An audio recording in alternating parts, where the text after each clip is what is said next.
You probably heard the name Larry David, famous, comedian, Curb Yeah. Your Enthusiasm. We were close friends. Done dinners all the time, worked out. He worked out in my basement gym. I helped his daughter get into college. But as soon as I defended Trump, he could not talk to me. I said to him one day, Larry, can we talk? No, you're disgusting. You're on their side. Americans have divided our country into two sides. You're for Trump or you're against Trump, and there's no middle ground. You can't say, well, Trump did a pretty good thing on the Abraham Accords with Israel, but he did a terrible thing with immigration policy, which is what I believe. But you can't say that. You're either 100% for Trump or 100% against Trump. Yeah, we seem to live in a very simplistic, oversimplistic, polarized world in which there's not a lot of areas for grays or nuance in discussion or debate these days. And debate seems to be very emotionally driven, not rationally driven.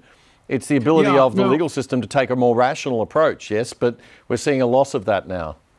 We're seeing a loss of that because we're seeing judges becoming polarized. We're seeing prosecutors becoming polarized. For example, last night, I finally was allowed to speak in the local library where I've spent 53 summers. I love the library. All my books, are there, and I've given talks about my books every year. But as soon as I defended Trump, I couldn't speak in the library. And they banned me completely, and I had to threaten to sue them under the First Amendment. Finally, they allowed me last night to speak to 25 people on a limited subject of another book that I had written, as long as I didn't talk about Trump or anything related to that. And we had a completely rational discussion. People loved it. It was like a law school class. As long as you don't mention Trump, you can have a reasonable discussion. And there were emotional issues: organ donation, assisted suicide, abortion. We had a really good discussion of those issues. But if I had mentioned the name Donald Trump, people would have walked out. They would have yelled at me. They would have attacked me. I needed two policemen there. In case I mentioned the word Trump, there were two policemen there to protect me physically.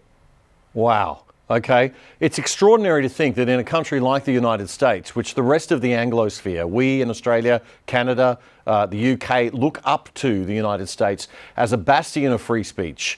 You have stronger free speech protection laws than we do, and yet we're seeing this kind of level of really what is social censorship occurring to people as esteemed and qualified as you are. What's happening inside the universities and inside the law schools?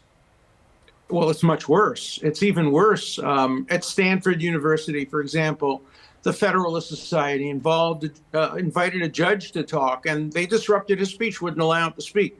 And one professor at Wayne State University urged students to kill him. They said it wasn't enough to censor him and stop him. We have to kill him. And as George Bernard Shaw once said, assassination is the ultimate form of censorship.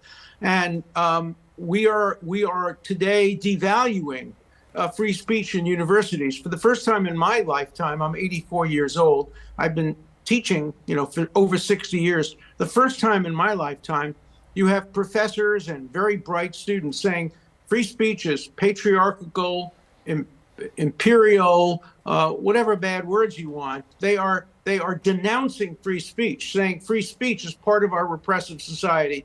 What we need is only free speech for me, but not for thee. We're actually seeing that. We're seeing it in terms of due process, too. We don't need trials. We know that if a woman accuses a man of something, we know he's guilty and she's telling the truth. Why do you need a trial? Why do you need processes? Why do you need an impeachment proceeding? Everybody knows that Donald Trump committed impeachable offenses, even though it's not in the Constitution. And I was attacked for defending him against an unconstitutional impeachment, even though I would have been very happy if he had been defeated in 2016, and will be very happy if he's defeated in 2024. But people confuse politics and partisanship with the law and civil liberties, and it's very dangerous because the people who are most guilty are young people today at colleges and universities who will be our future leaders 10 years from now. If you enjoyed that content, there's lots more where that came from. The Other Side Australia is back every Tuesday and Friday on ADH TV and all good podcast platforms. It's your weekly short circuit summary of the best news commentary from Australia and abroad. Don't miss it.